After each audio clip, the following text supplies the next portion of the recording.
And right now. Okay, hey guys. So welcome back to my YouTube channel for another debate. I'm Jonah Axum, as you know, since you're here for this debate. If you want to introduce yourself. I'm Shuqi. Okay. And I'm going to be arguing in favor of the pro-choice position. My man Shuqi is going to be arguing in favor of the pro-life position. So if you want to, do you have an opening statement prepared? Yeah, I guess I can just state my stance. Okay. Abortion is morally wrong, due to the value in human life. And the line I draw is conception. However, the only exceptions I give is on a woman's life and if the fetus has a terminal illness. Okay. So coming from a pro-choice position, I believe that there's an objective beginning and an objective end to personhood. As there's no biological function that would automatically discount you from personhood, the loss of a heart does not inherently mean the end of an individual. A stomach can be substituted by a gastrectomy. The function of all other organs are replaceable. The functional end of personhood must be the end of brain activity, aka brain death. This position is uncontested and uncontroversial among scientists, from biologists to neurologists. The existence of personhood is binary, so the definitive start to personhood is the antithesis to the definitive end to personhood. This is a concept that is referred to as brain birth, which leaves us as to two options. It leaves us two options as to when personhood begins. The early stages of brain development are completely primitive and do not qualify for personhood due to the fact that they do not differentiate humans from any other living being that is not granted moral consideration. Given this premise, it is self-evident that personhood begins when the first brainwaves appear in the higher brain, aka the cerebral cortex, as this enables reason, thought, wills, and desires, and above all else, subjective experience, collective identity, or any of the other capabilities that make us unique as humans. These traits allow for an understanding of the various interpretations of reality and the false perceptions of others, both components of the human mind that give us intrinsic value and draw the line between us and any other organisms, granting us moral consideration. You can respond to that if you'd like. Or I can respond to you first. Nah, I got you. I got something. Would your idea of personhood apply to AI? And if so, would AI deserve human rights? And where would the line you draw when it comes to AI? AI can't have personhood. AI can't have personhood. It's fundamentally impossible. But if AI were to gain personhood, I would give it human rights. Yes, absolutely. AI can't have personhood due to, you define personhood as emotional interconnectedness and sentience, correct? No, I define personhood as subjective experience. Subjective. AI can take in subjective experience.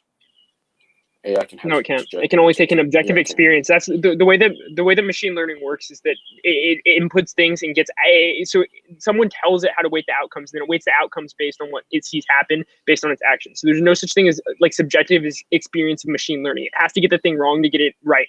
It can't like reason and use reason and logic other than the reason and logic that humans have input into the machine. That's just how it works. I'm not really talking about AI, not machine learning as of right now, but such as in the future. I mean, in the future, yeah, if AI could develop personhood, I would definitely grant AI moral consideration. Yeah. Anything that can develop personhood, I would grant moral consideration once it develops personhood. Yes, absolutely. So they would deserve human rights? Yes, absolutely. And where would the line would you? And what line would you draw? What line would I draw? I would draw the line at the capability of being able to have personhood. So for fetuses, it's 18 weeks. It's impossible to have EEGs, which are like electroencephalogram waves in the brain before 18 weeks, which give you all higher thinking capabilities. If it were proven that a computer were to gain those capabilities at a certain point, we would have, if we were to prove that were the case, we would have a line at which we know that they can do that, and that's the line that I would draw. But this is like a hypothetical, right? So I can't tell you exactly where it would happen, considering this is not real data that we can look at. There's no neurology behind this yet. Well, you apply personhood to things like mermaid and aliens, if they were to exist. Yes, absolutely. We have no data on that, but we can still talk about that. Yeah, and I don't know where I would draw the. Yeah, it's not I can't tell you where I would draw the line on something that doesn't yet exist, right? I could say, for example, maybe there's a cancer treatment in the future that allows us to save all cancer patients, but it costs an astronomical amount of money, and I couldn't tell you how many dollars it would make it worth it to save an individual cancer patient. I couldn't tell you whether it's $1 million or $10 million. When we actually approach that problem, that's when you make the calculation. But we don't have the problem of machine learning actually developing into personhood yet. So I can't make that calculation yet. It would have to be a real thing in order for me to make the calculation. I can say if it did have personhood, it would have value. So if you said AI, what if AI did have personhood? they would deserve human rights, and therefore it would be morally wrong to say that killed them would be killed. Yes. Yeah. In addition to that, you said personhood ends at death, obviously. Brain death. Yeah. Yeah, and personhood is what gives people value. Mm-hmm. So why do we attend funerals? What do you mean? Why do we attend funerals? Because we care about them. We care about the memories that we've made with them as a person. We respect the memory of their person. That's why they call it a celebration. Yeah, absolutely. If they, I mean, like, I'm not going to criticize you. I'm not going to tell you that a dead person has any objective value or any rights. But if a dead person has value to you, yes, absolutely, that's legitimate. Just like if a rock has value to you, I'm not going to criticize you for valuing a rock. Like if your best friend is a rock and you really like that rock, and someone destroys the rock and you get upset at them, I'm not going to say that you shouldn't be able to do that. In the same way that I'm not going to get mad at you for like valuing a dead person or whatever. But that doesn't mean that the dead person has value in of themselves. It's that they have value to other human beings, other persons. Which means they have value. To other persons, yes. A dead person has no rights, unless it violates the wishes of the people that are that are in possession of them as property. Yeah. All right. So my main fundamental argument on why human life has intrinsic value has to do with the analogy. So let's just say the National Weather Service finds a tropical cell in the Atlantic Ocean. It has absolutely no qualifications of a hurricane. However, there's an inevitability of that tropical cell to develop into a hurricane, and let's say reach landfall in Puerto Rico. Would that tropical cell have value? Well, I would say that's a false equivalency, considering the fact that if we had the means of stopping it from developing into a hurricane, absolutely not. We do have the means of stopping someone from developing into a person. So like that's not like like in that scenario in which you cannot stop the development, yes, you would treat it as you would like expect the inevitability of it becoming a hurricane, yes, but we can actually stop fetuses from becoming persons, which is a completely different process. I'm not necessarily talking about stopping it. I'm just trying to associate or compare the value, the presence of value, and when and where it's not there, and if it is or not there at certain times during the process. Yeah, no, I would not describe a tropical storm that will develop into a hurricane as a hurricane until it is a hurricane. If I could stop a tropical, no, I don't value storms or hurricanes whatsoever. I don't know what that means. Caring about it, such as tracking it and preparing for it, that would give the tropical storm value.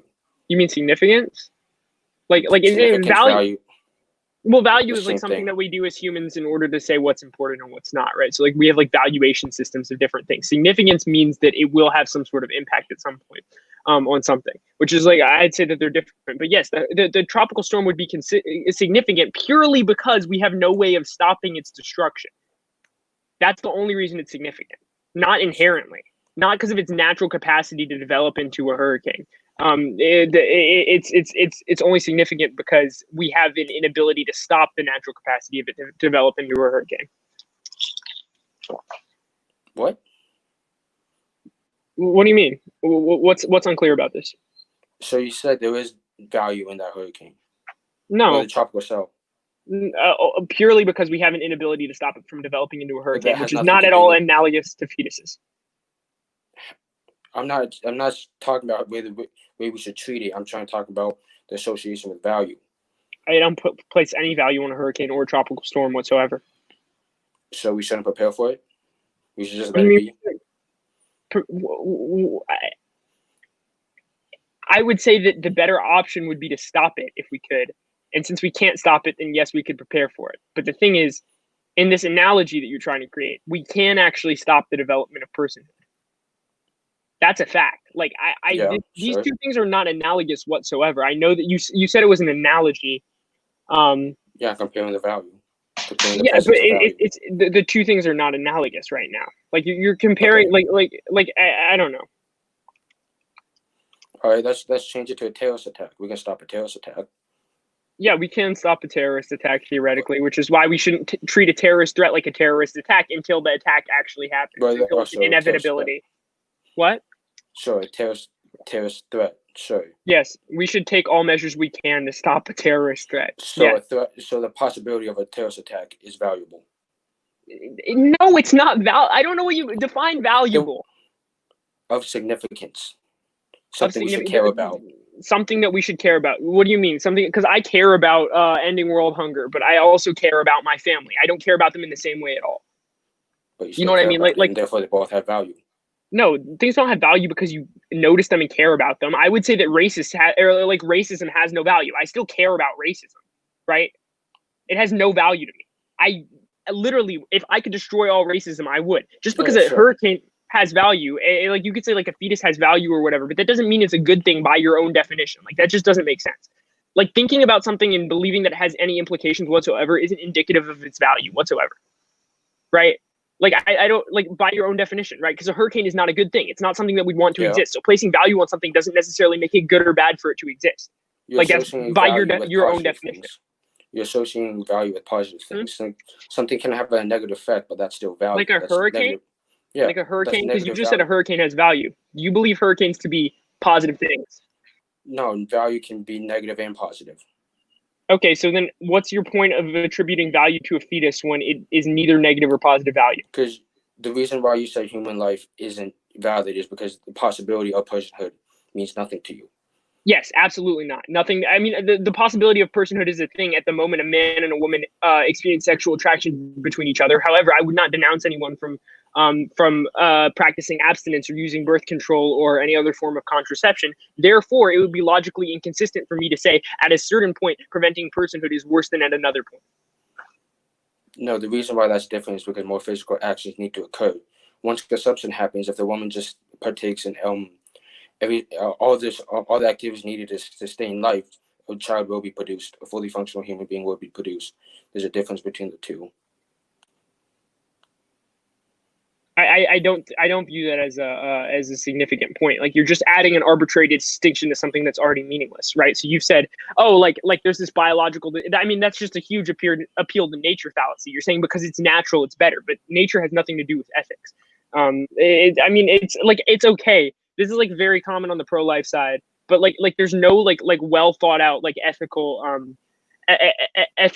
framework applied to it. I mean, and you're referring to what is a neutral loss in reality, and you're pretending like it's a moral loss, but in reality, a neutral loss is not a moral loss. The loss of personhood of the fetus is.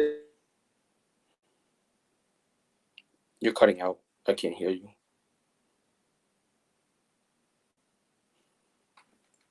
You cut out. Can you hear me?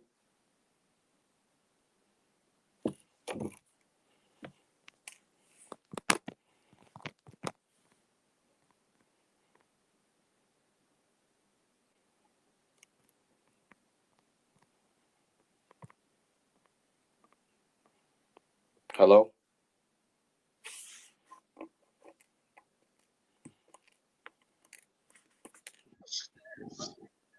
Can you hear me now? Sorry, my Wi-Fi is glitching. I think I gotta end this. My Wi-Fi just glitched the fuck out. I'm really you're good. You're good. Okay, I'm sorry. I'm on a hotspot now, but I can't. Like, I don't have the data for this. I gotta go. My bad. Like now? Yeah. You can't argue.